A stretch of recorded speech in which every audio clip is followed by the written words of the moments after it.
Bonjour à tous. Emmanuel Kotsoyanis, directeur général de Miracap.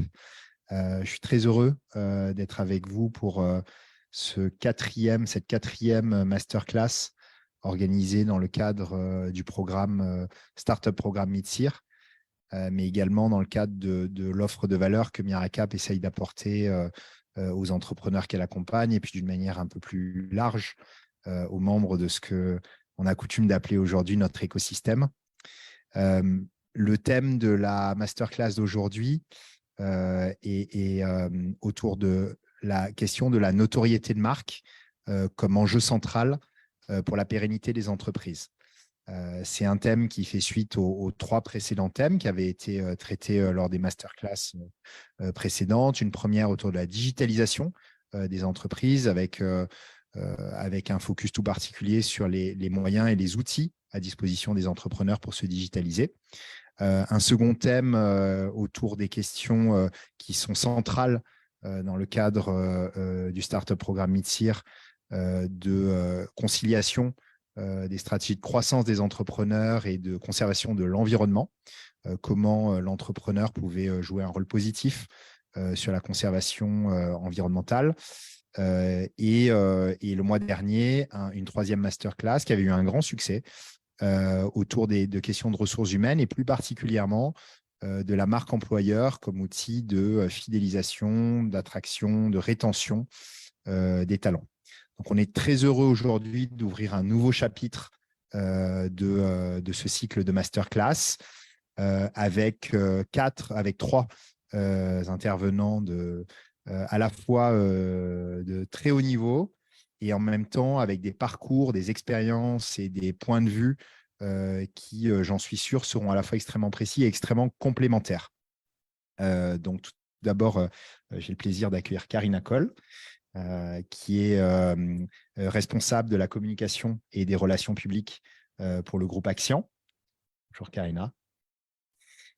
François Mandroux, qui est le fondateur et l'ancien directeur général d'une agence de communication bien connue à Madagascar, l'agence Facto, et un entrepreneur, Andy Raswenaev, qui est le cofondateur d'une marque également bien connue du grand public à Madagascar, des enfants, des parents, mais d'un public également beaucoup plus large qui est au Calou.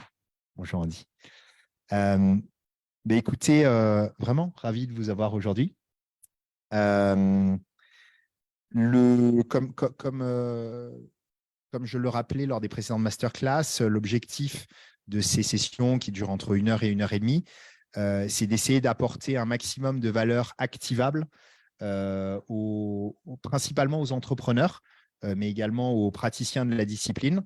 Alors, on va commencer par poser, et notamment avec François, des cadres assez généraux, mais très rapidement, on va s'efforcer d'aller dans des exemples, des illustrations, des choses qui sont directement activables pour le business et pour la vie des entrepreneurs et des praticiens, en l'occurrence du marketing et de la communication.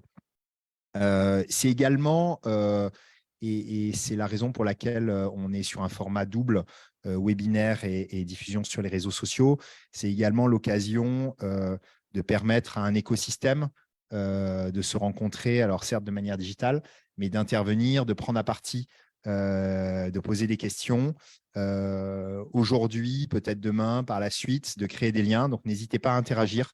C'est vivement recommandé. Il y a vraiment cette idée de créer, de contribuer à mobiliser un écosystème à la fois d'expertise et de valeur au soutien du développement de l'entrepreneuriat. Voilà, et évidemment, on souhaite à travers ces masterclass mettre en lumière des exemples de choses qui marchent, qui peuvent être reproductibles et directement activables. Voilà. Alors, on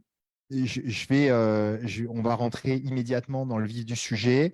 Je ne vais pas contextualiser ce thème parce qu'on a la chance avec nous d'avoir des gens, et notamment François, qui le feront bien mieux que moi.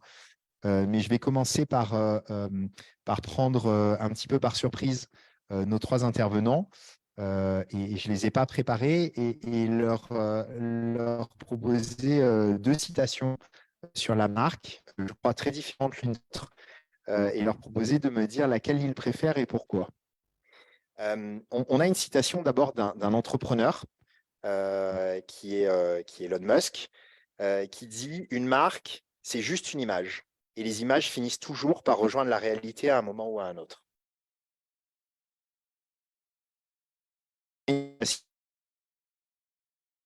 D'un théoricien de la marque, d'un grand théoricien de la marque américain qui est Seth Godin, qui dit « Une marque est constituée de l'ensemble des attentes, des souvenirs, des histoires et des relations qui, ajoutées les unes aux autres, permettent aux consommateurs de décider quel produit ou quel service ils vont acheter. » Donc Elon Musk, une marque, c'est juste une image et les images finissent toujours par rejoindre la réalité à un moment ou à un autre. Seth Godin, une marque est constituée de l'ensemble des attentes, des souvenirs, des histoires et des relations qui, ajoutées les uns aux autres, permettent aux consommateurs de décider quel produit ou quel service acheter. Karina. Du coup, je choisis la deuxième citation parce que pour moi, une marque n'est pas juste une image, c'est, comme tu l'as très bien dit, c'est une histoire et c'est des gens aussi derrière une marque. Voilà. Voilà, donc du coup, moi aussi, je me répète un petit peu et je dis que moi, c'est sans hésitation, Emmanuel, ce serait la deuxième. Parce que pour moi, donc, c'est la marque, c'est aussi toute son histoire. C'est quelque chose qui se construit entre celui qui l'a créé et celui qui la perçoit comme une marque, justement. Et donc, voilà, c'est ses attentes, ses souvenirs et c'est cette histoire qui se crée. Donc, pour moi, c'est la deuxième. Merci, Andy. Merci. Ça va, on m'entend? Oui, c'est bon? Bien. Ben, moi, c'est ni l'une ni l'autre. Voilà. Parce que ça va introduire aussi le sujet, parce qu'une marque, c'est avant tout de la notoriété. S'il n'y a pas de notoriété, il n'y a pas de contenu. Donc, il faut d'abord aller chercher la notoriété et après, bien sûr, on construit petit à petit le contenu. Voilà. Merci. Et je vais te laisser la parole immédiatement, mais je vais peut-être revenir à la raison pour laquelle je posais cette question. Je pense qu'on a une approche d'un côté qui est de dire finalement faites des bons produits, vendez-les et la marque suivra, Elon Musk.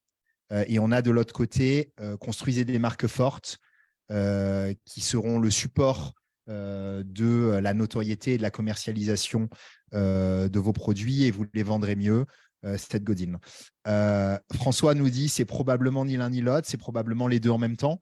Donc, c'est l'occasion de te proposer, François, d'ouvrir le débat et de nous partager aujourd'hui tes réflexions sur l'importance de la notoriété de marque et comment on la construit et pourquoi. Merci Emmanuel. Effectivement, pourquoi j'insiste beaucoup sur la notion de notoriété, qui est un élément nécessaire mais pas suffisant, parce qu'effectivement, après, on pourra parler de l'image, mais il ne peut pas avoir d'image sans notoriété. Pourquoi? Parce que tout simplement, la notoriété, c'est un effet mécanique, c'est un effet humain, profondément humain, qui est basé sur finalement 5 effets importants à noter. Le premier effet, la notoriété égale confiance. Vous ne faites pas confiance en quelqu'un que vous ne connaissez pas. C'est humain, d'accord?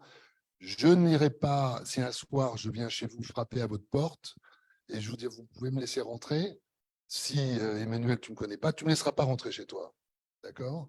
Donc c'est pareil, on ne laissera pas rentrer, le consommateur ne laissera pas rentrer les produits, les marques dans son placard, dans son frigidaire, si elle ne les connaît pas.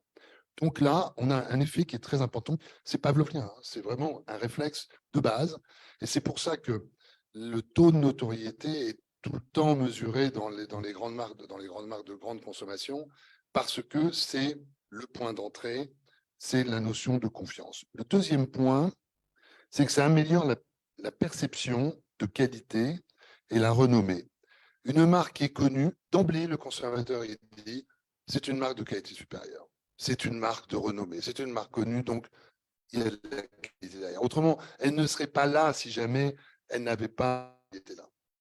Le troisième élément, c'est que finalement, ça facilite la fidélisation. Vous savez qu'on est dans des marchés très concurrentiels, très mouvants, et on a confiance, on rachète à l'identique une marque parce qu'on la connaît, parce qu'on a confiance en elle, etc., etc.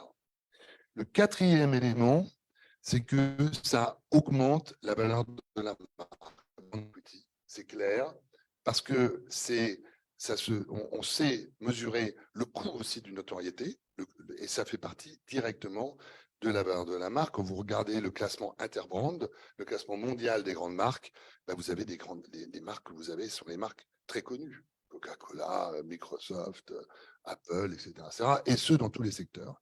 Il y a très peu de marques qui arrivent dans le classement des 50 premières marques en termes de valeur qui ne sont pas connues. C'est très rare. Je veux dire, j'en ai quasiment pas vu. Et puis, 5e point, la notoriété, ça favorise la croissance de la marque parce qu'elle attire de nouveaux consommateurs. Parce qu'effectivement, eh bien, une marque qui est connue, bah, tiens, on a envie de l'essayer, on a envie de, même si jamais on n'est pas consommateur dans un premier temps, eh bien, on est attiré parce que, eh bien, il y a cette notoriété, cette réputation qui, eh bien, attire le consommateur. Donc voilà un petit peu les 5 points. Pourquoi, avant toute chose, il faut aller chercher la notoriété, il faut créer cette notoriété parce que c'est vraiment cette notion de confiance. Et sans la confiance, eh bien, le business ne se fait pas. Voilà, aussi simplement que ça. Je voudrais quand même rebondir parce que finalement, on retourne l'idée reçue selon laquelle pour qu'une marque soit connue, il faut qu'elle soit forte. Et ce que tu nous dis là, c'est que pour qu'une marque soit forte, il faut qu'elle soit connue. Est-ce à dire qu'il n'y a pas de qualité intrinsèque dans la marque et que finalement, dès lors qu'on arrive à l'ancrer dans l'esprit des gens et à la faire connaître, elle devient forte? La notion de notoriété, elle est, on ne peut pas parler de choses dont on ne connaît pas. Donc, obligatoirement, la notoriété, alors après, il y a différents niveaux de notoriété. On en parlera. Il y a ce qu'on appelle le top of mind. Le top of mind, ça répond à la question quelles sont les marques d'automobiles que vous connaissez, ne serait-ce que de nom. La première qui vient, par exemple, je dis Mercedes, elle est au top of mind. Ça montre la vitesse de la marque, la force de la marque. Ensuite, il y a la notoriété spontanée. C'est les autres marques qu'on cite. Alors après, une fois qu'on a cité en premier Mercedes, on va citer Renault, etc., etc. Ça, c'est le spontané. C'est parmi les marques d'automobiles suivantes, lesquelles connaissez-vous, ne serait-ce que de nom. Donc ça, c'est ces 3 questions-là qui sont dans tous les baromètres de mesure et de tracking, enfin de tableau de bord marketing, qu'il faut absolument veiller comme le lait sur le feu et qui vous permet de voir si votre marque, elle est toujours vivace, elle a toujours de la vivacité. Parce que dès qu'on peut avoir, par exemple, des marques qui sont de très bonne notoriété, Kodak, par exemple, et qui sont des marques mortes. Donc, ce que je veux dire, c'est que là aussi, la notoriété, elle est nécessaire, mais n'est pas suffisante. Et après, on parle d'image, on parle de stratégie, etc. Mais après. Donc, d'abord, la notoriété. Donc, on comprend le pourquoi. On va essayer de rentrer dans le comment. Et du coup, ça me laisse une bonne porte pour l'ouvrir pour ouvrir cette porte à Karina, à qui du coup j'ai envie de poser cette question. Ok, on a compris qu'il fallait être connu. Sinon, on n'est pas fort. Comment on fait? Déjà, pour donner un petit peu de contexte, donc moi, je travaille donc chez Action et je travaille à la direction de la communication du groupe Action. Je ne vais pas paraphraser tout ce que François a dit sur la notoriété, mais si je résume tout simplement, la notoriété, en fait, c'est la connaissance que tout notre écosystème il a de notre entreprise et de notre marque. Et comment on peut influencer cette connaissance que notre écosystème a de nous. On a tout ce qui est campagne publicitaire, donc ce qu'on appelle dans le jargon tout ce qui est paid, mais on a aussi tout ce qui est campagne institutionnelle, communication institutionnelle. Donc ça, c'est un petit peu plus mon terrain de jeu à moi. Et on sait qu'on peut faire progresser donc la notoriété de notre entreprise, de notre marque via aussi donc tout ce qui est campagne, communication institutionnelle. Donc déjà pour nos entrepreneurs là qui nous écoutent, pourquoi est-ce qu'on aurait envie d'augmenter la notoriété comme vous l'avez très bien dit François, ça serait pour déjà générer plus de revenus, pouvoir proposer des produits effectivement qui sont peut-être plus chers par rapport à la concurrence.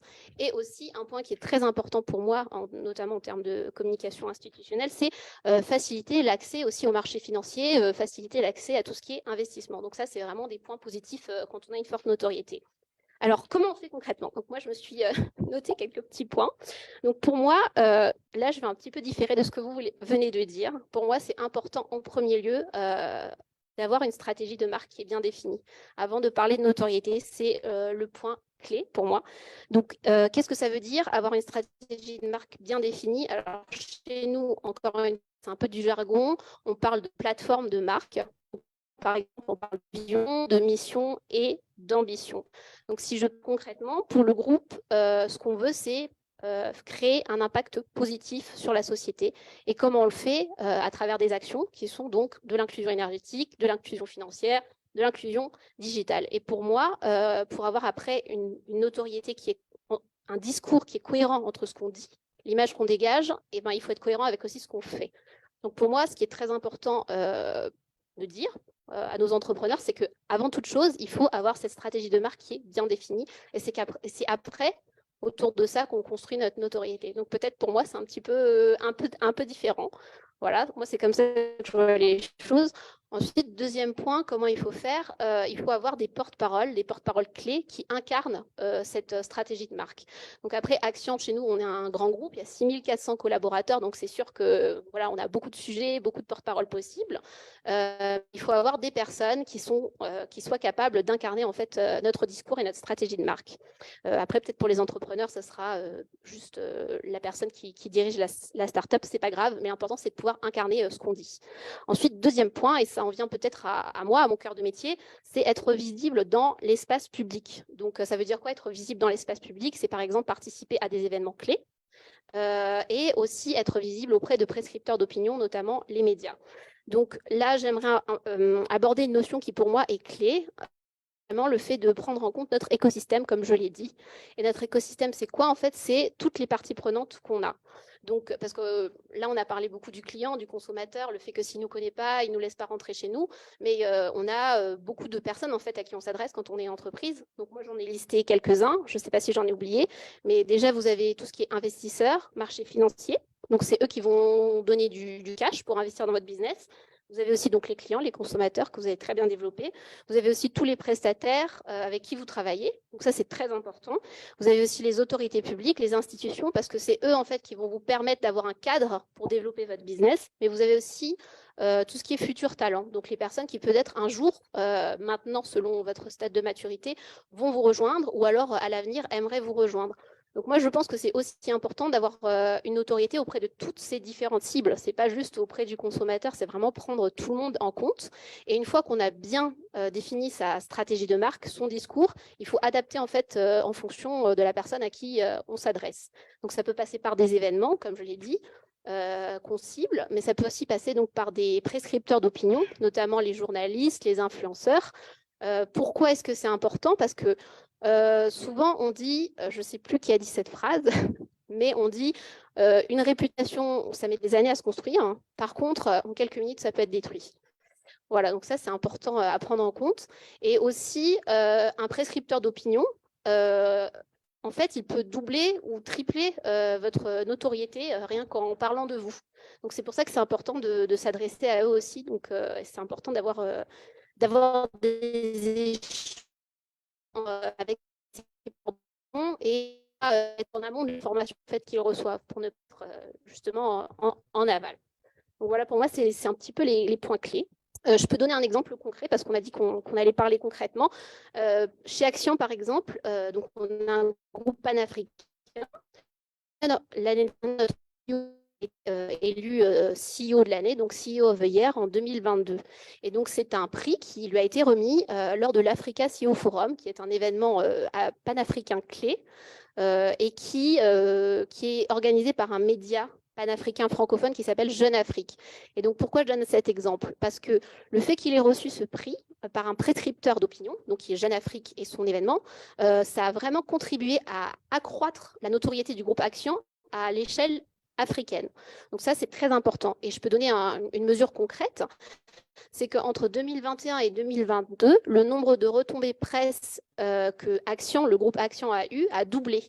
Alors évidemment, c'est pas juste à cause de cette nomination, mais je pense que ça y a grandement contribué. Donc on peut vraiment voir que c'est important et que c'est essentiel pour une marque ou pour un groupe. Voilà. Merci Karina. La phrase est de Warren Buffett. Et c'est il faut 20 ans pour se construire une réputation, 5 minutes pour la détruire. Et surtout, plus important, si vous gardez ça en tête, vous ferez les choses différemment. Absolument. Tout à fait d'accord. On dit, je sens que tu te poses plein de questions. Et moi, j'en ai deux. On a François qui nous dit il faut d'abord être connu.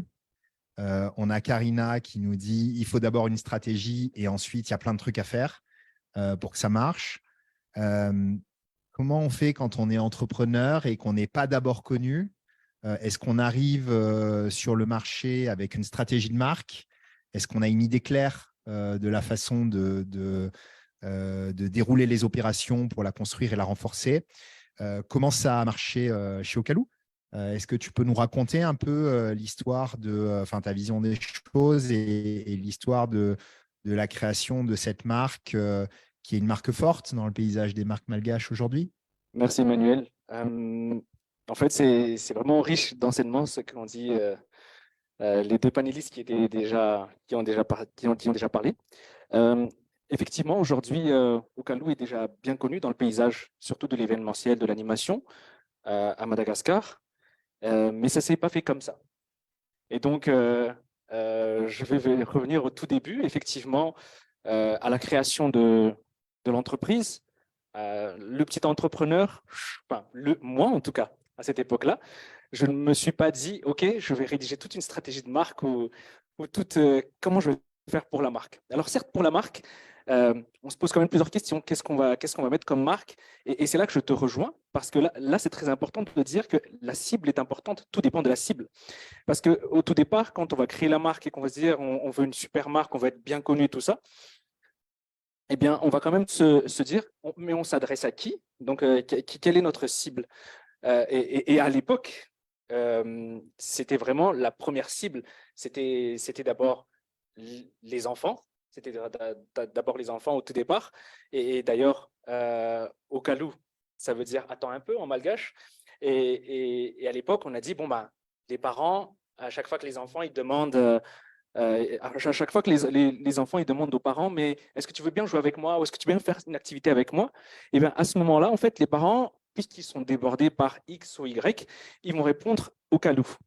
Ocaloo vite vite. C'est pas qu'ils veulent pas s'en occuper, hein, mais ils disent attends un instant. Et à ce moment-là, ils ont envie d'invoquer en fait une marque ou quelqu'un ou quelque chose pour dire bon bah si quelqu'un pouvait s'en occuper le temps que je finisse ce truc-là.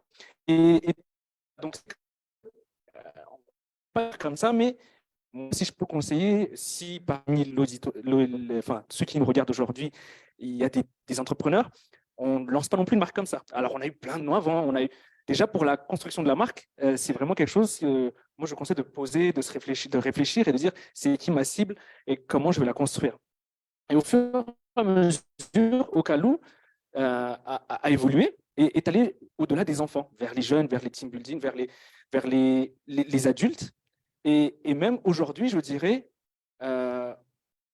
Ocaloo arrive à un stade aujourd'hui, et c'est très intéressant d'en parler aujourd'hui, Ocaloo arrive à un stade aujourd'hui où on réfléchir sur sa marque en disant, aujourd'hui, je ne m'adresse plus à cette cible-là, mais je dois m'adresser à cette cible-là, parce que je ne fais plus que de l'animation pour enfants, mais je vais faire du divertissement pour adultes, mais même peut-être organiser un séminaire, mais peut-être plusieurs choses. Alors, comment est-ce que je vais continuer à faire vivre cette marque? Et pour le coup, aujourd'hui, Ocaloo a envie de connaître, de faire cette enquête de notoriété, de dire, je suis connu comment auprès des enfants, ok, mais je suis connu comment auprès de cette cible-là, et auprès de cette cible-là parce que je dois percer ces nouveaux marchés, parce que je dois percer répondre à ces nouvelles attentes-là. Je ne sais pas si j'ai répondu à une partie des questions que tu as posées, tu en as posé plusieurs. Non, merci beaucoup, Andy. Oui, vas-y. Merci.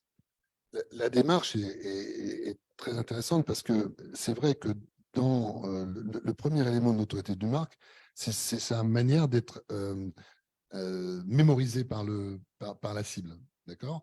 Donc, effectivement, le choix que tu as fait, c'est un choix qui est très évident. C'est-à-dire, souvent, il y a des marques où on doit ramer en autorité dans l'image pour faire comprendre le métier, etc. Alors, apparemment, cette marque-là, le fait de le nom même de la marque, elle est déjà dans la notoriété. Elle crée déjà de la notoriété. Alors, c'est vrai qu'après, Si jamais tu développes des opérations ou des propositions vers des adultes, il faudra se poser le nom. Est-ce qu'il ne faudra pas soit une autre marque pour s'adresser vers ce public-là, soit un système d'architecture de marque qui s'appuie sur la marque Ocaloo qui va devenir de plus en plus connue, mais qui la complète par une offre, je dirais, plus sur les adultes. Voilà, donc après, on rentre dans des choses un peu plus compliquées. Alors, tout à fait. Alors, par contre, je ne peux pas la dévoiler aujourd'hui, mais, mais effectivement, donc, Ocaloo a réfléchi à une nouvelle marque qui s'adresserait plus à un public cible, un nouveau public cible, et qui serait, cette nouvelle marque-là, garderait son âme un petit peu d'enfant, mais qui serait en fait s'appuierait sur Ocaloo en disant c'est telle marque by Ocaloo. C'est-à-dire qu'on s'appuie sur la marque qui a déjà de la notoriété pour développer un public cible précis. Ok, merci beaucoup Andy. On est toujours en ligne? Merci beaucoup Andy. On n'a plus de retour, on est dans le noir. Mais ce n'est pas grave, c'est ça aussi, s'adapter. On a posé un cadre théorique, même si c'est vrai que Andy, tu l'as illustré à travers Ocaloo. Maintenant, on est à Madagascar. On est dans un marché qui est très spécifique. On est sur des marchés qui sont petits, qui sont fragmentés, qui sont souvent difficiles d'accès, qui sont finalement à la fois assez faiblement digitalisés et en même temps fortement par certains aspects. Et sur ce type de marché-là, il y a des stratégies qui sont théoriques, qui fonctionnent ailleurs, qui sont écrites dans les livres, qui marchent moins bien ici. Et à l'inverse, il y a des choses complètement inattendues qui marchent bien. Il y a des histoires de marques complètement inattendues et complètement extraordinaires qui aujourd'hui ont des taux de notoriété absolument extraordinaires alors que les basiques n'ont pas été respectés. Dans ce contexte très malgache, très entrepreneurial également, François, tu as eu un poste d'observation, je crois, pendant de très longues années sur l'évolution du paysage des marques malgaches et des entreprises qui les lançaient et les faisaient vivre. Est-ce que tu as une ou deux histoires en tête particulièrement marquantes ou spécifiques qui peuvent constituer des leçons pour les gens qui nous écoutent. Et au-delà de cette histoire ou de ces deux histoires, est-ce qu'on a des do's et des don'ts en matière de notoriété, de construction de marque à Madagascar? C'est un vaste chapitre, ça. Donc, alors, je voulais revenir peut-être un petit peu sur ce que j'ai dit tout à l'heure, parce que j'étais un peu abrupt par rapport à un certain nombre d'éléments. Quand je parlais de notoriété à tout prix, je faisais référence, bien évidemment, à des mass markets, c'est-à-dire à des marchés de masse, où là, il faut travailler, je dirais, sur la massification de la communication, de la notoriété, etc. Et c'est directement lié à l'achat. En plus, même qu'on soit en libre service ou qu'on soit en vente dans les gargotes, etc., la personne, enfin le consommateur, il va demander un paquet de Goutti, il va demander un paquet de Salto, il va demander un yaourt chocolat. Parce que, mais même si jamais il est en libre service, eh bien, il va falloir qu'il repère la marque. La marque devient son seul vendeur. Donc, la marque, la notoriété, tout ça compte beaucoup.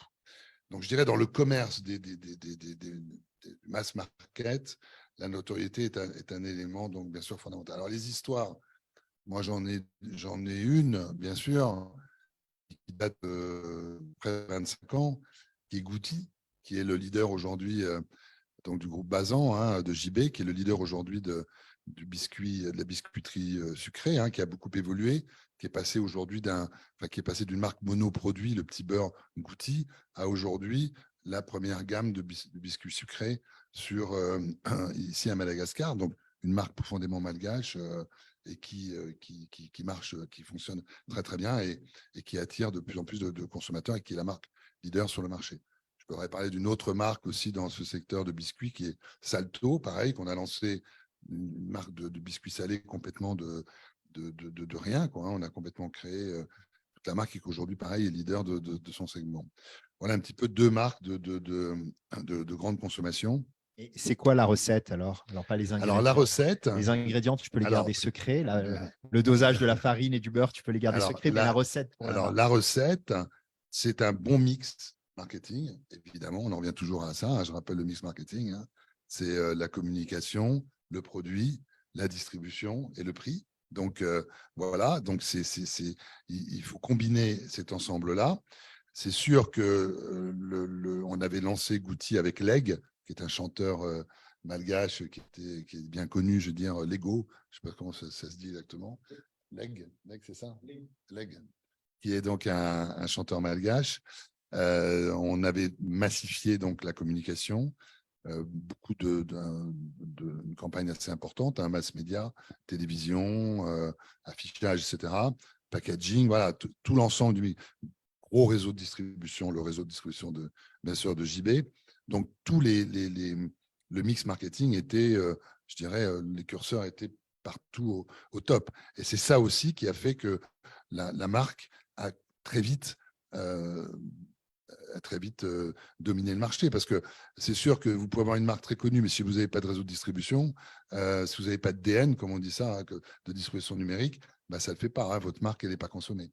Donc la notoriété, c'est encore une fois un des éléments, mais bien sûr, ce n'est pas non plus le principal. Il est encore une fois nécessaire, mais pas suffisant. Ok, merci beaucoup. Karina, tu es plus récente sur le marché malgache. Si tu devais aujourd'hui donner des do's et des don'ts en matière soit de création, soit de développement de marque, spécifiquement sur ce marché, quel serait-il selon toi? Justement, du coup, tu dis, c'est vrai que le marché malgache, il est particulier. Après, si je reviens à mon expertise à moi, par exemple, les relations médias, c'est vraiment un exemple bon. Parce que c'est pas international, mais là où je suis pas tout à fait d'accord avec ce que tu dis, et je pense que ça dépend de chacun des entrepreneurs, de chacun des profils. Il y a peut-être certains entrepreneurs qui justement vont se dire, moi mon marché c'est Madagascar, ou alors même carrément c'est une région, voilà, je vais rester là.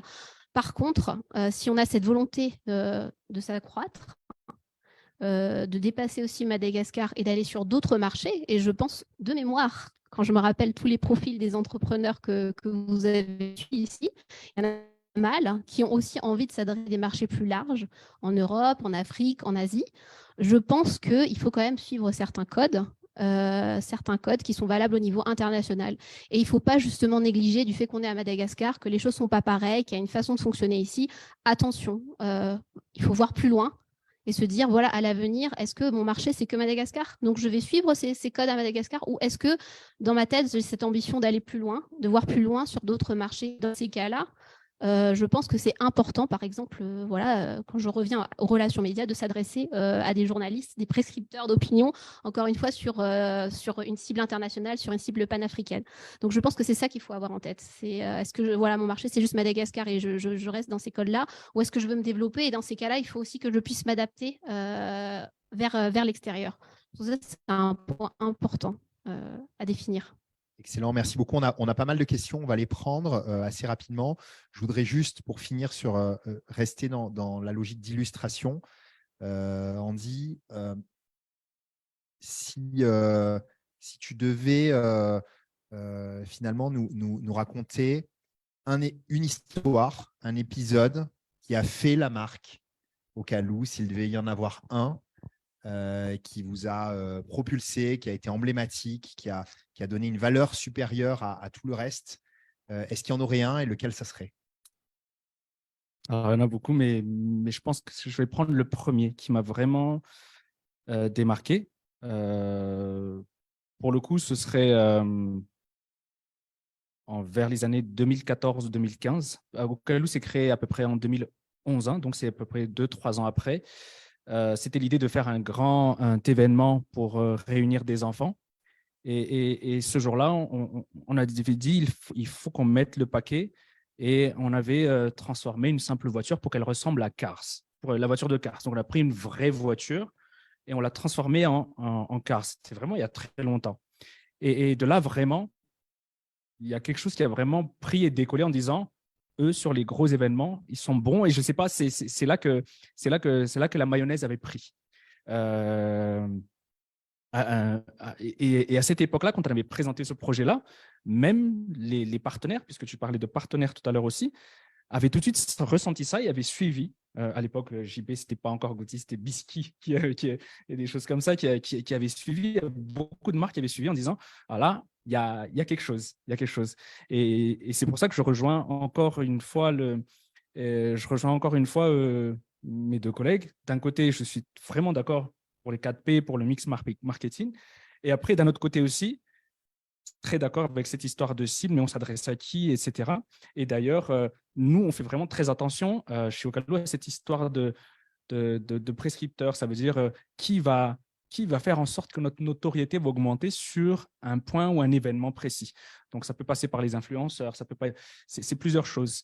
Et pour le coup, pour nous, à l'époque, avec les moyens qu'on avait, et c'est un point important aujourd'hui, même si, par exemple, dans un PGC, un produit de grande consommation, il faudra s'attaquer vraiment à tous les supports, il faudra faire de la com, à la télé, etc.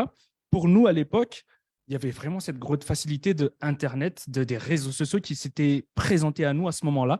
Et on a énormément investi sur les réseaux sociaux à cette époque-là. C'était vraiment, nous, dès le départ, je ne sais pas, nos premiers posts payés pour créer de l'engagement, c'était déjà, alors que tout le monde le fait que peut-être 2, 3, 4 ans. Nous, en 2011, on avait déjà nos premières factures chez Facebook en disant on va payer pour augmenter cette notoriété, etc. Et c'était à partir de là, cet événement-là, vraiment le tout départ. Merci. Je vais encore te poser une question. Et la première question du public sera pour Karina. Donc, je les laisse s'y préparer. Une question sur le lien entre la stratégie de marque et les talents. Andy, bon, tu m'as parlé d'un truc qui avait marché. Tu peux me parler d'un bid d'Ocalou à l'appui de la marque? Est-ce que vous avez tenté une action de communication qui n'a vraiment pas marché, dont tu as été déçu, dont tu t'attendais qu'elle produise des résultats importants et qu'il n'a pas fait finalement? Ou vous ne faites que réussir? Non, on ne fait pas que réussir dans la vie. La vie est faite de haut et de bas.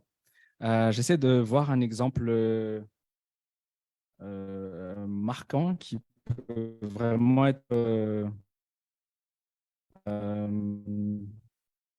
qu'est-ce qui ne marche pas finalement? Qu'est-ce que vous avez essayé qui ne marche pas? Écoute-nous par exemple de ce qu'on voit. Hein.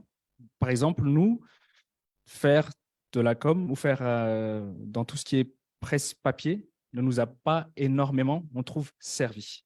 Et c'est quelque chose que nous, on a abandonné. Des fois, on avait beaucoup investi dedans, mais ce n'est pas forcément quelque chose qui a marché. Après, en termes d'événements, je te donne un autre exemple.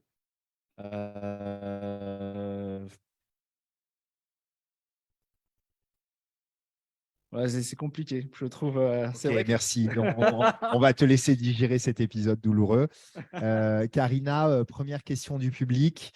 Selon toi, comment une marque peut participer au sentiment d'appartenance et à la cohésion de l'équipe, notamment pour recruter et fidéliser des talents rares, notamment de nouvelles générations Z et plus? Et plus. OK. Merci pour cette Ken. question.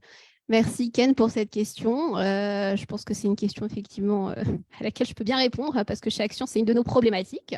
Et donc, encore une fois, ça rejoint ce que je disais tout à l'heure, ça fait partie des différentes parties prenantes auxquelles on s'adresse quand on communique. Donc, je peux donner des exemples très concrets de ce qu'on fait chez nous. En fait, il y a déjà leur donner l'opportunité de se développer à l'intérieur de l'entreprise. Donc, nous, ce qu'on fait, par exemple, c'est mettre en place des formations qui sont accessibles directement à tous nos collaborateurs. Alors, j'ai plein d'exemples. Nous, chez Action, on a ce qu'on appelle Action University. C'est une université d'entreprise qui est destinée uniquement aux collaborateurs du groupe, où ils peuvent se former, développer leurs compétences à l'intérieur du groupe. Et même pour ceux qui sont rentrés dans l'entreprise sans avoir eu de diplôme au préalable, ils ont la possibilité de suivre des formations tout en gardant leur travail et à la fin d'avoir une certification. Donc ça, c'est un véritable attrait. Ce qu'on a fait aussi, ce qu'on va faire là très, très prochainement, c'est qu'on a fait un partenariat. Enfin, déjà, on fait plein de partenariats avec plein d'écoles pour toutes ces formations. Donc ça, c'est vraiment voilà, avoir une valeur ajoutée pour les gens qui nous rejoignent. Et ensuite, là, on va très prochainement ouvrir une école de code. Donc ça, c'est vraiment les nouvelles générations qui s'appelle 42. Donc c'est une école de code à la base basée à Paris qui a été ouverte par Xavier Niel. Et c'est entièrement gratuit, c'est ouvert à tous. Et donc c'est sponsorisé par le groupe Action. Et ça va permettre en fait de former les talents ici à Madagascar. Mais aussi évidemment, c'est ouvert à tous. Donc ceux qui veulent peuvent venir. Mais c'est essentiellement pour les Malgaches. Donc on les forme et ensuite, il ne suffit pas de les former, il faut aussi leur donner des opportunités de grandir dans le groupe et de développer leur carrière. Donc je dirais que c'est ça. Voilà. C'est vraiment mettre chez Action, il y a vraiment cette volonté de mettre l'humain au cœur en fait du business. Donc c'est un point très important pour moi. Ok, merci. Merci Karina. Je vais prendre la question de Sophia et je vais proposer, je vais proposer à François et à Andy d'en dire un mot. Lorsqu'on parle de marque, il y a un investissement qui entre en jeu. Comment procéder si on n'a pas cette capacité financière? Alors François, écoute, toi tu as dirigé une agence. Ton métier a été de monter des budgets et donc en réponse à des capacités d'investissement d'entreprises ou d'entrepreneurs sur leur marque. Ma question, c'est, je vais en avoir deux finalement. Est-ce qu'on peut, alors déjà combien ça coûte pour faire quoi? Combien ça peut coûter pour faire quoi? Est-ce que c'est des investissements importants? Est-ce qu'on peut démarrer petit ou est-ce qu'il faut tout de suite taper gros? Est-ce qu'il y a des approches progressives? Est-ce qu'il y a des stratégies alternatives? Voilà, sur cette question du budget que je pense tu maîtrises particulièrement, quelques éléments de réponse. Et est-ce qu'il y a des alternatives aujourd'hui à investir financièrement pour créer des marques? C'est pareil, c'est encore un vaste sujet. Les tickets d'entrée, etc., ça dépend. J'ai fait une réponse de Normand, mais ça dépend quand même beaucoup du type de catégorie de marque, de produits, etc. Il y a plein de paramètres. Bon, après, on peut donner des chiffres. Par exemple, une campagne, à mon sens, une campagne télé, sur mass market, mass média, il ne faut pas être en dessous de 200 millions à peu près derrière. Bon, c'est des normes. C'est des normes. Après, il y a des niveaux d'efficacité. C'est-à-dire que, et puis, il y a toujours un élément qu'on ne connaît pas, qu'on ne sait pas mesurer, c'est l'idée créative. Ça veut dire qu'une idée créative, brillante, elle peut multiplier par 4 ou 5 ton impact. Donc finalement, tu peux te dire, ben oui, je peux investir moins. Là, je te parle de seuil, de niveau pour des marques un peu mainstream, c'est-à-dire, je veux dire, bon, des marques alimentaires ou des choses comme ça, où il faut un peu bruiner pour pouvoir toucher, répéter, ce qu'on appelle le phénomène de répétition, moins 3 diffusions pour la mémorisation, etc.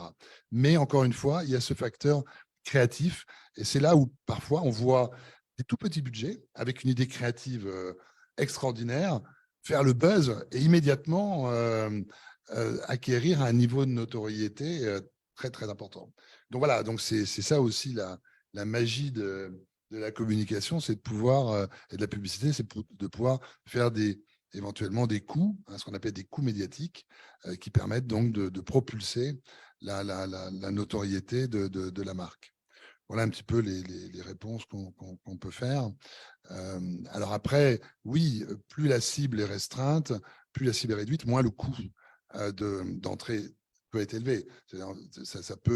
On peut moduler aussi des choses comme ça. Et puis, il y a un autre point aussi qu'on oublie toujours, c'est le temps. Et une marque, ça se construit dans le temps et ça se construit année après année. Donc, le temps est un facteur important de ce qu'on appelle de capitalisation de la notoriété pour justement évoluer et faire monter son taux de notoriété. Ok, merci. Et puis également, qui dit investissement, dit retour sur investissement. Et c'est probablement un facteur à prendre en compte également et à prendre en compte, bien sûr, dans le temps. ce qui du coup me fait une transition vers une question de la line pour Andy.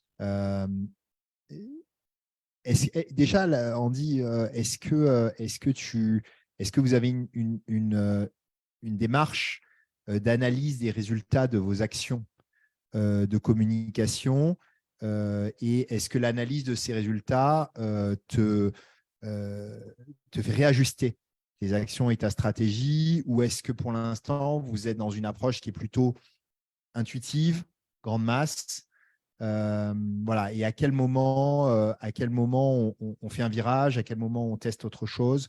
Est-ce que tu analyses aujourd'hui? Est-ce que tu es dans des métriques? Ou est-ce que globalement, tu pilotes un peu plus à l'intuition?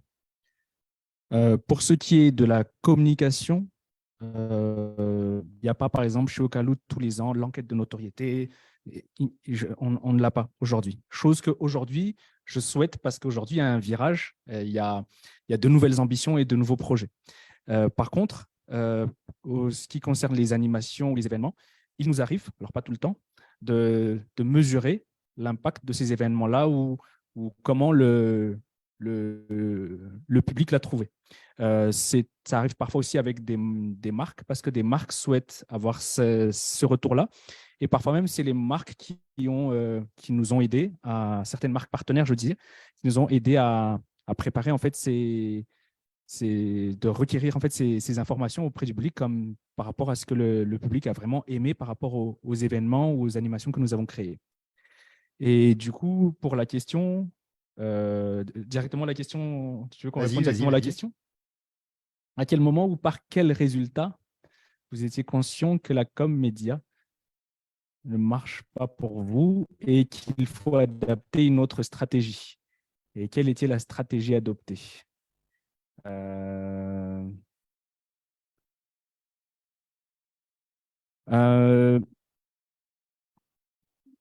En fait, on sent par rapport à la com média, on s'en est rendu compte en fait alors peut-être qu'il y a des gens qui l'ont vu, hein, mais nous, on s'en rend compte quand même en demandant aux gens, en voyant en fait où est-ce que les gens, nous en fait, les retours, on les a directement auprès de nos clients. On leur demande comment est-ce que vous nous avez connus. Alors, pour les gros événements, on ne demande pas, non, enfin, il y a un petit échantillonnage qui est fait quand même en disant, mais comment est-ce que vous avez eu la communication?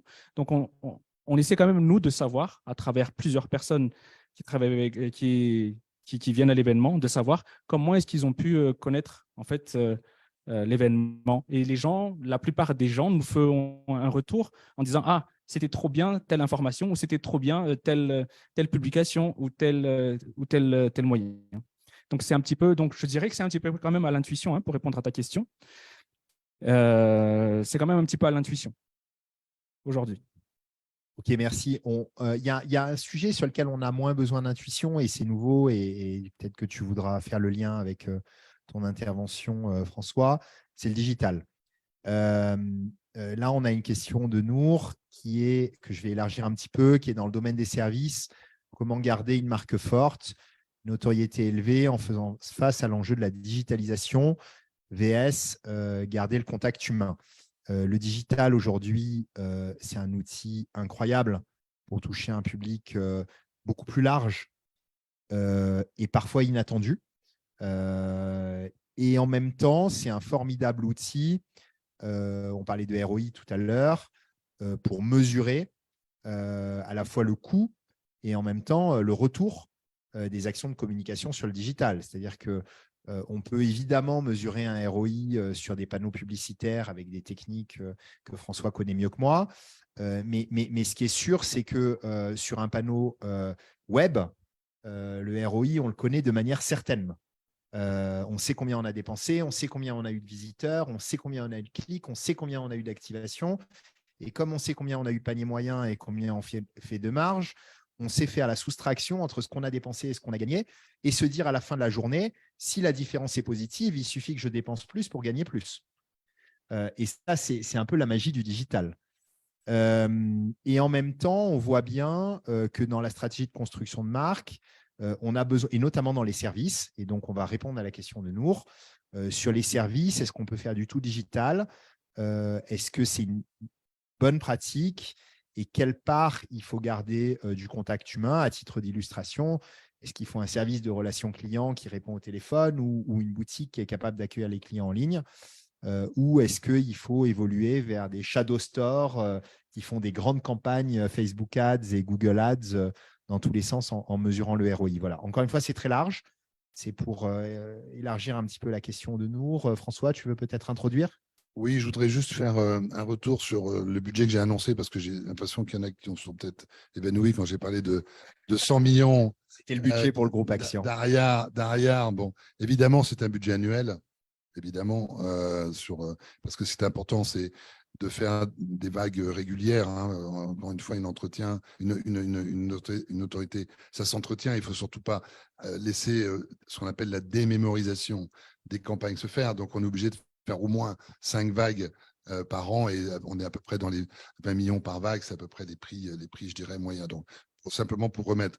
Donc, nous, on raisonne toujours budget annuel parce qu'un budget d'un mois ou d'une vague, ça ne veut rien dire. On construit, encore une fois, une marque sur la durée. Alors après, le débat du digital. Alors, je vais essayer de jouer aussi. J'ai le droit de jouer les contradicteurs? Tu contredis qui tu veux, alors, à voilà. part moi. À part toi. Justement, c'est embêtant. Non, le digital a amené énormément d'atouts à la communication et a permis, je dirais, à la fois de créer, d'aller en même temps sur justement la notoriété et le contenu, c'est-à-dire la notoriété et l'image, le contact, c'est-à-dire amène donc du call to action, c'est-à-dire vraiment directement raccourci les phases qu'on avait. Avant, il fallait envoyer la pub à la télé, on entendait le spot à la radio, puis après, il fallait prendre sa voiture et puis aller dans le magasin, aller voir le produit, etc. etc. Là, aujourd'hui, grâce au digital, on raccourcit énormément, je veux dire, ces éléments-là. Une fois qu'on a dit ça, il y a aussi derrière, ce n'est pas la panacée, le digital. Nous, on a plutôt tendance à parler, encore une fois, de mix communication, parce que faire du tout digital, vous travaillez quand même à travers les réseaux sociaux, bon, même si derrière, vous avez fait tout ce qu'il fallait pour vous faire référencer en termes de sites, etc. Mais quand vous travaillez sur les réseaux sociaux, vous savez très bien comment ça fonctionne. Il y a ce fameux algorithme qui va vous servir toujours la même soupe que vous avez envie d'entendre. Et ça, c'est le problème de ces réseaux sociaux.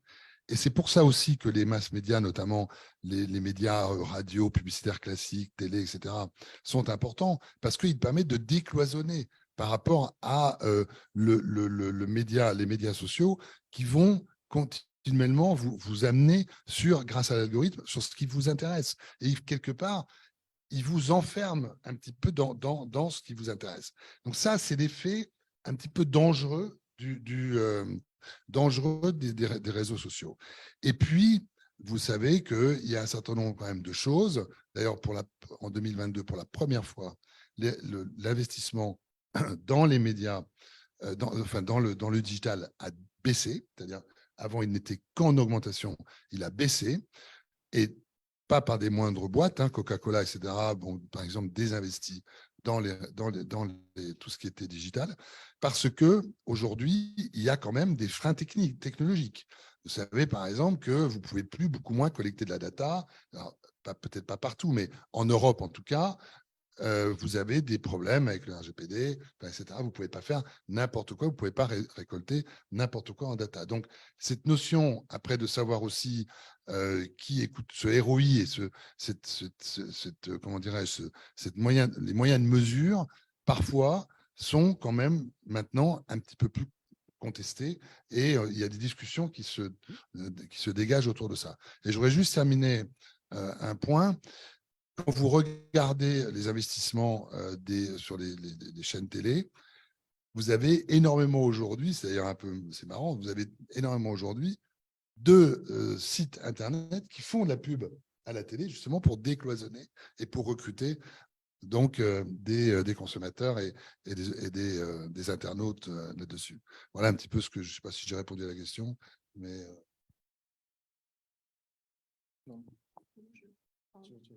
Oui, enfin moi je suis assez d'accord avec ce que François a dit. C'est vrai que le digital c'est important, mais généralement quand on communique, quand on fait un plan de communication, il faut pas négliger le reste, quoi. On peut pas que se contenter d'être que sur du digital. Et peut-être pour revenir à la question qui parlait du contact humain, tu as un bon exemple. Par exemple, l'événementiel, ça permet de garder ce contact humain et d'aller directement à la rencontre des consommateurs. Donc je pense que c'est vraiment un mix qu'il faut garder. Et est-ce que finalement, l'expérience client et les opérations d'entreprise ne sont pas aussi l'intériorité et dans la préparation, à la masterclass, Andy, tu disais, toi, ton canal de communication, c'est tes clients finalement. Oui, C'est tout à tes fait. opérations. Est-ce que c'est pas ça le luxe? Est-ce que c'est pas quand tu fais bien ton métier que tes clients se transforment en panneaux publicitaires, en ambassadeurs Tout et à en fait. Ces AdWords? clients-là deviennent prescripteurs après, une fois que tu fais bien ton travail ou que tu essaies d'exceller dans ce que tu fais, ça fait automatiquement ces gens-là vont te prescrire auprès d'autres personnes. Alors moi, on aime beaucoup le digital parce qu'on a vraiment une clientèle jeune aussi pour certains de nos événements, mais ça ne fait pas tout, hein. Donc il faut faire du roadshow, il faut faire beaucoup d'autres choses, mais ça ne fait pas tout. On n'oublie pas totalement les médias traditionnels, mais en tout cas, on a laissé, nous, une belle place au digital chez Ocalo. Ok, on va prendre la question d'Houssen qui est intéressante, qui est à la fois une question en forme de remarque. Parfois, la notoriété n'est pas la même partout. Prenons l'exemple KFC, qui est considéré comme luxe à Madagascar. Et c'est vrai, le positionnement aujourd'hui de KFC à Madagascar n'est pas du tout le même que celui de KFC en Europe. Donc là, on a un sujet sur le positionnement de la marque. Et donc la question, c'est une marque peut-elle être vraiment bonne au niveau de une marque peut être vraiment bonne au niveau de la notoriété, mais l'objectif principal reste son consommateur.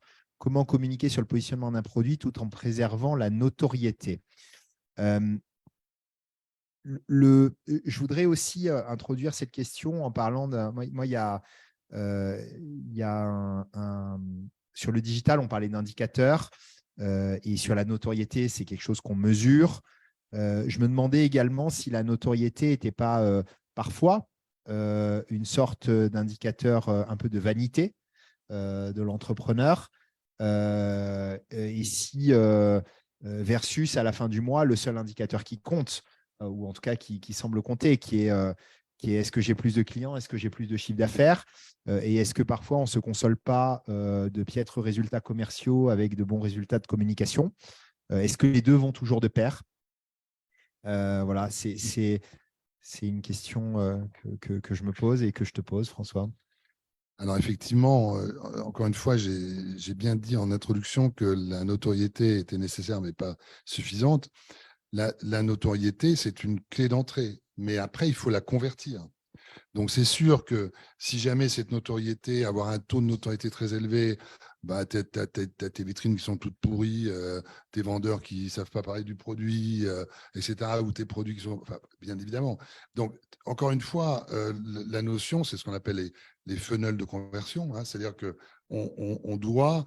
La notoriété n'est que la première étape, encore une fois, pour après, derrière, transformer et faire le business. Ok, merci beaucoup François. On a fait le tour, je crois, des questions en ligne. Moi, encore une fois, je voudrais vous donner une illustration et encourager nos panélistes à aller vers la conclusion sur des illustrations. Moi, j'ai créé une marque en France dans les services, donc pour répondre à la question sur les services. J'ai créé une marque en France il y a une quinzaine d'années qui s'appelait Les Dîners d'Héloïse, qui était une marque de chef cuisinier à domicile, qui a été pionnière en France sur ce marché-là.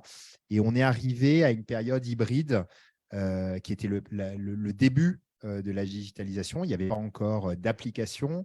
Facebook était encore relativement fermé. Il y avait AdWords.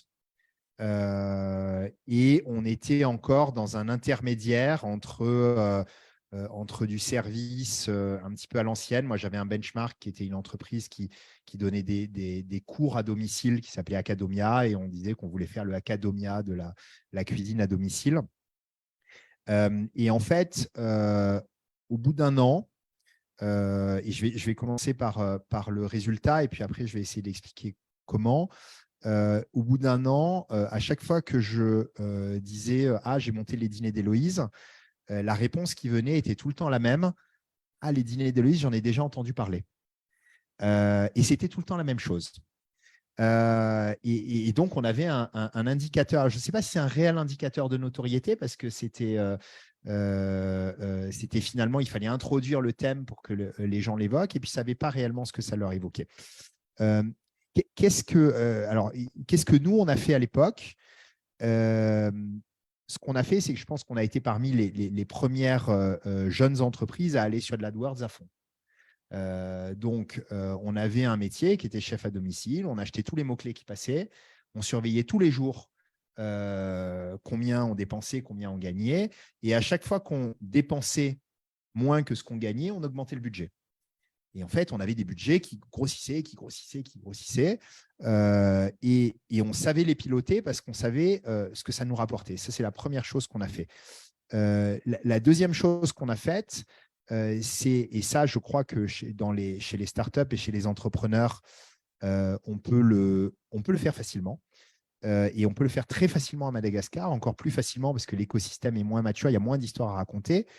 C'est qu'on a beaucoup lié notre produit avec l'histoire de la construction de notre entreprise. Donc, en gros, on a fait du startup storytelling et on a beaucoup communiqué sur la création d'entreprise. On a fait beaucoup de médias, beaucoup. On a fait beaucoup de talks, beaucoup de participation à des événements, beaucoup de participation à congrès, etc. Et on était très présents sur ces sujets-là. Le troisième axe, c'est qu'on a utilisé tous nos clients comme des ambassadeurs. On était obsédés par la qualité, parfois par la surqualité, ce qui peut être une erreur. Et on avait un petit outil publicitaire qui était assez sympa, c'est qu'à la fin du repas, on distribuait des petites mignonnettes de chocolat avec marqué les dîners d'Héloïse à la place des cartes de visite. Et en fait, il y avait 16 mignonnettes, les gens repartaient, tous les invités repartaient avec, ils avaient les contacts. Et en fait, du coup, ça démultipliait notre base de clients. L'ensemble de ces outils-là nous ont permis d'être un peu top of mind. Alors, je ne sais pas si c'est top of mind parce qu'il fallait évoquer la marque pour que les gens la reconnaissent. Ça, c'était un succès qui était assez majeur. Bon, on a fait par ailleurs des JT, on était mais je le dis parce que je pense qu'on est un peu dans la même situation à Madagascar. C'est-à-dire que c'était en 2008, on était dans une situation où finalement des entrepreneurs jeunes qui se lançaient avec beaucoup d'ambition, il n'y en avait pas tant que ça. Et c'est le cas à Madagascar. Et donc, on peut rapidement occuper le terrain, très vite. Ça, c'était un vrai succès. Et puis, en fait, tout le monde nous connaissait, mais on ne faisait pas beaucoup de chiffre d'affaires. Et moi, j'ai été frappé par le décalage entre notre succès de notoriété et notre succès commercial. Et il a fallu des années pour que le succès commercial commence à s'approcher un petit peu du succès de notoriété. On est assez prudent là-dessus. Voilà, c'était une histoire que je voulais raconter pour illustrer le côté entrepreneurial des choses et distiller quelques leçons. Est-ce qu'en forme de conclusion, vous voudriez peut-être, encore une fois, en sortant un peu de la théorie et en prenant des cas concrets, entamer cette conclusion?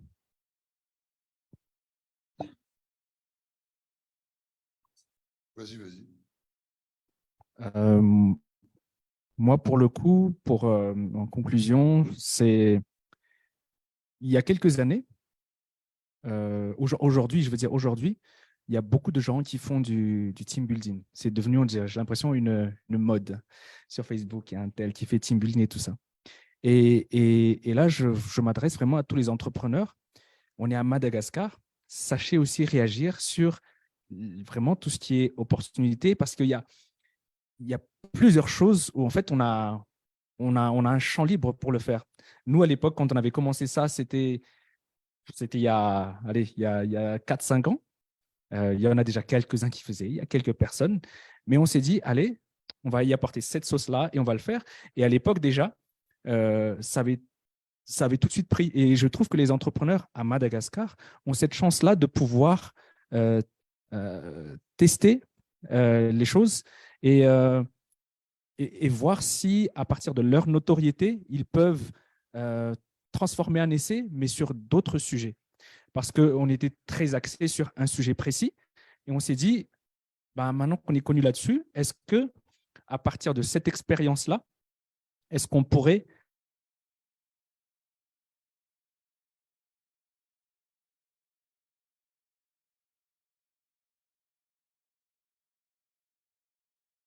développer cette autre chose, de vouloir le goûter, hein. C'est un peu ça que je suis en train de dire, hein. Et aujourd'hui, de savoir en fait s'appuyer sur ça. Et nous, à l'époque, c'est de dire, bon, bah, quels sont les champs des possibles, de dire, ah ok, le team building, parce qu'on est toujours dans le divertissement, mais ça. Et du coup, à partir de cette notoriété-là, des points forts qu'on avait sur les animations des enfants, en disant, bah, on s'est animé comme ça et c'est comme ça qu'on se diffère des autres, on va s'appuyer sur ces points forts pour pouvoir lancer des nouveautés ou des nouveaux produits. En tout cas, voilà pour le petit exemple. Merci. Alors moi, pour conclure, donc moi, si on prend Action, c'est vrai que c'est un grand groupe maintenant, mais en fait, à la base, c'est quand même aussi l'histoire d'un entrepreneur. Je pense que si on prend le contexte africain et le contexte malgache, en fait, il y a beaucoup de challenges sur le continent africain, beaucoup d'enjeux. Moi, je parlais tout à l'heure d'Action. C'est quoi notre mission? C'est inclusion énergétique, l'inclusion financière, inclusion digitale. Je pense que si je dois adresser un message aux entrepreneurs, c'est ça en fait, c'est de prendre les enjeux qu'on trouve ici à Madagascar et d'essayer de les adresser. En fait, il faut répondre en fait à un besoin et saisir justement ce que tu disais en fait, saisir les opportunités qui sont là, les défis qui sont là, les challenges qui sont là. Enfin en fait, pour les transformer justement en opportunités, en opportunités business et en faire quelque chose de positif. Pour moi, c'est un petit peu ça la clé. Je pense que beaucoup des entrepreneurs que vous suivez en fait, c'est ce qu'ils font et donc c'est très bien. Alors, en conclusion, effectivement, je reviendrai un petit peu à l'introduction. Je pense que la notoriété, c'est quelque chose qui est, c'est un must. Il faut là-dessus, mais encore une fois, elle n'est pas suffisante. Il y a cette notion de transformation. Il faut absolument travailler c'est ce qu'on appelle les funnels de conversion, c'est-à-dire ne pas s'amuser à simplement uniquement avoir cette notoriété pour se faire plaisir et pour flatter son ego, mais c'est après la rendre utile, cette notoriété. C'est-à-dire la transformer. C'est exactement l'exemple que tu cites, c'est-à-dire qu'à partir de ta notoriété de base sur ton premier produit, tu vas essayer, ce qu'on appelle, c'est du brand stretching dans le jargon, c'est-à-dire tu vas essayer d'étendre ta marque, ta notoriété vers d'autres activités, etc. Donc, ça montre bien que la notoriété de base, elle est fondamentale parce qu'après, ça te permet d'étendre ton business et de pouvoir toucher d'autres secteurs d'activité. Voilà. Merci beaucoup, François. Merci, Karina. Merci, Andy. On a fait le tour des questions. On a pris un bon temps de discussion qui n'a évidemment pas permis d'aller au bout de toutes les questions soulevées par ce thème extrêmement vaste. Ceci dit, je retiens finalement un sujet sur le temps long et le temps long à construire une marque et à construire une notoriété. Finalement, la citation d'Elon Musk et celle de Seth Godin ne faisait pas l'unanimité. En revanche, il semble que celle de Warren Buffett la faisait. Oui, il faut des années pour construire une marque et une notoriété. Comme beaucoup de choses d'ailleurs en entrepreneuriat, il faut des années pour construire de grandes choses, il faut des années pour construire de belles choses. Et finalement, le sujet d'une marque, ce n'est pas tant la vitesse à laquelle elle se construit, mais probablement le temps qu'elle va durer. Parce qu'à un moment, tous les longues années qui auront permis de marque deviendront un accent. Retiens ce sujet des multiples parties prenantes de la marque, de ne pas se focaliser sur les consommateurs potentiels uniquement ou les journalistes uniquement, mais considérer qu'il y a tout un écosystème de parties prenantes autour de la marque de l'entreprise. Karina les a rappelés, les investisseurs, les clients, les fournisseurs, les talents, voilà, les prospects au sens large, les concurrents également, qui sont un acteur important de l'écosystème de marque. La nécessité dans cet écosystème d'être cohérent, de construire une stratégie qui est probablement pas nécessairement toujours structurée et aussi coûteuse que celle que peut déployer un grand groupe international, mais qui doit en tout cas au moins répondre à une question qui est qui était celle de l'introduction de Andy, à qui je m'adresse. Je crois que ça, c'est quelque chose sur lequel on challenge beaucoup les entrepreneurs qui viennent nous voir, qui savent toujours ce qu'ils vendent et qui ne savent pas toujours à qui ils le vendent. Et finalement, c'est probablement un basique en matière de construction et de développement de marque. Voilà les quelques insights. Et puis, bien sûr, la notoriété indispensable, mais insuffisante, comme finalement absolument tous les aspects clés de l'entrepreneuriat. Hein, ils sont toujours indispensables, mais insuffisants. C'est ça qui fait la beauté et la difficulté de notre art. C'est quand on pense bien faire quelque chose, il faut s'attacher à bien faire tout le reste. Voilà. Donc, écoutez, c'était un vrai plaisir de partager ce temps avec vous. Merci. Merci beaucoup. Merci aux en ligne sur les réseaux sociaux. Voir d'ici un mois sur un thème autour de la relation entre l'entrepreneur et l'investisseur. Qui nous est plus familier que la stratégie de marque et sur lequel on aura le plaisir de faire intervenir à la fois des entrepreneurs, mais également d'autres investisseurs.